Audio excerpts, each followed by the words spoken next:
Hey you guys, it's Miss Arneson, and I wanted to tell you guys about how to do lesson 3 because you guys have had 2 days to work on it and it looks like only 2 people have worked on it.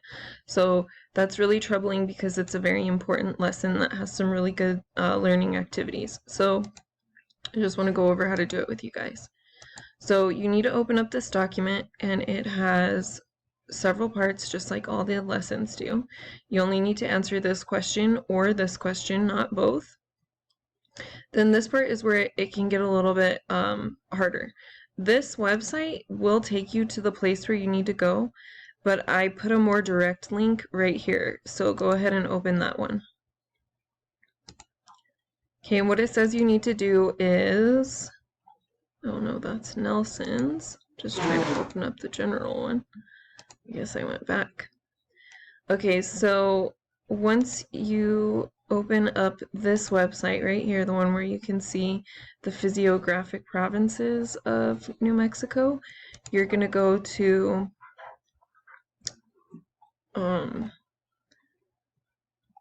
right here, this first column that you need to fill in. So Southern Rocky Mountains. So what I did was I basically read about this part right here called the Southern Rocky Mountains, which I actually am going to have to click on down here. Where is it? Okay, Southern Rocky Mountains, and I read this and I just wrote a short little summary of what it is. I did not put in very many details because it's a summary, so you just want to put the major thing.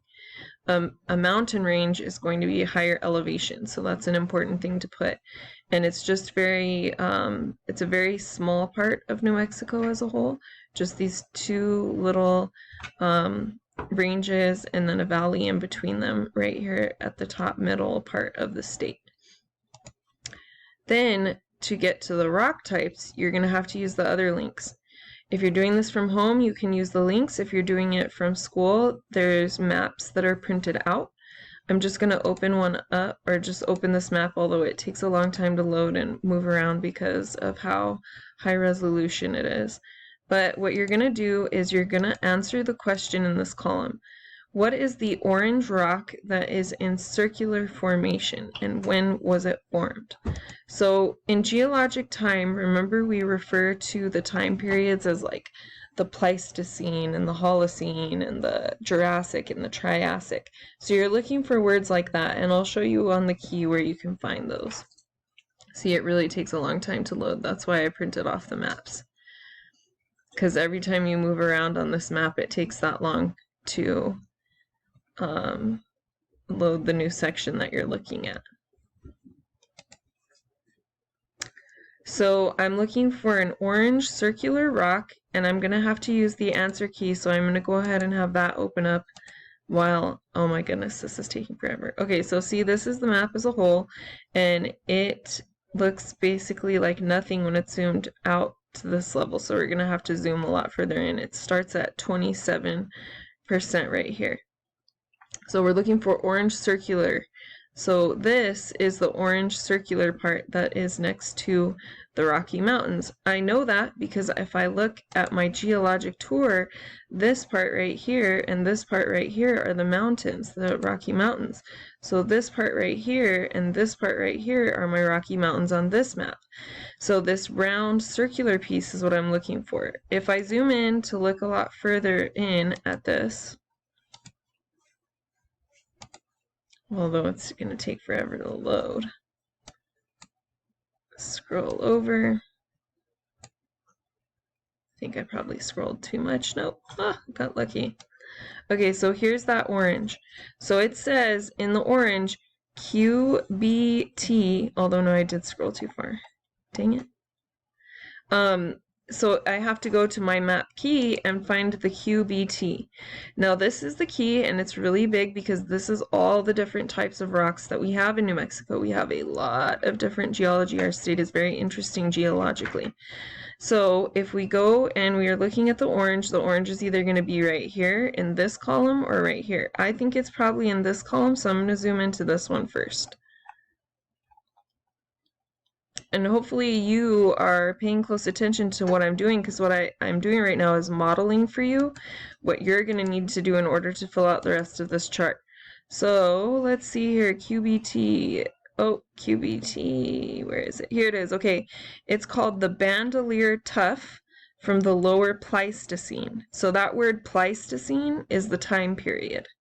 Okay, if we look at any of these, they all say when they're from.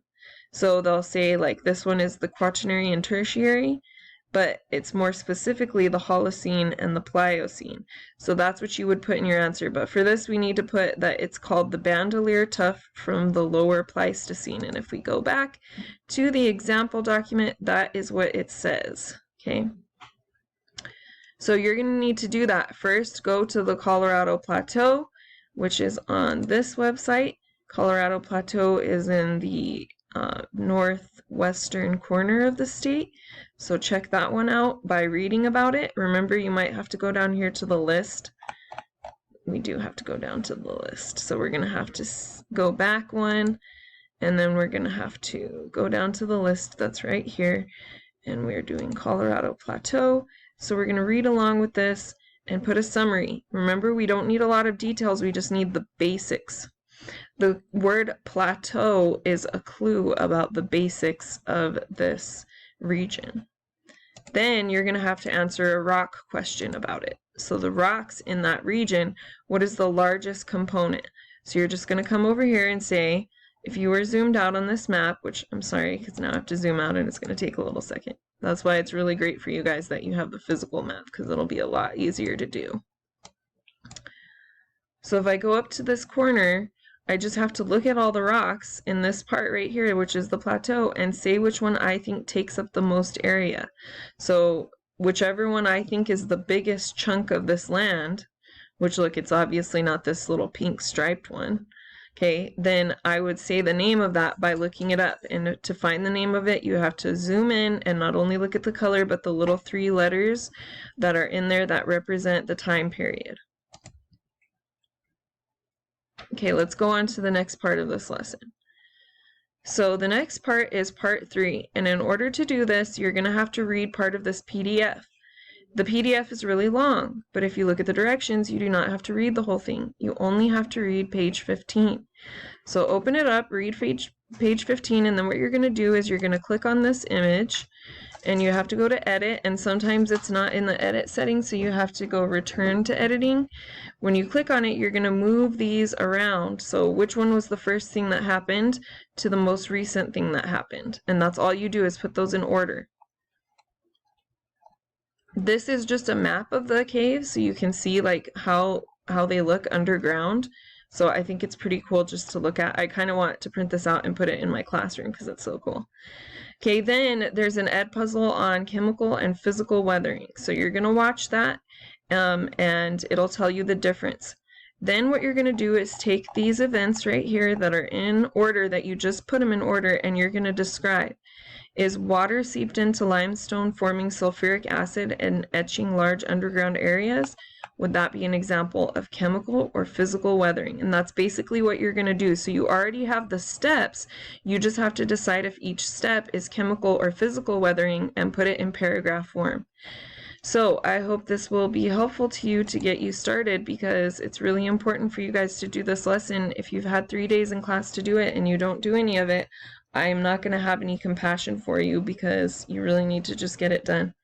Thank you so much, and I'll see you guys tomorrow.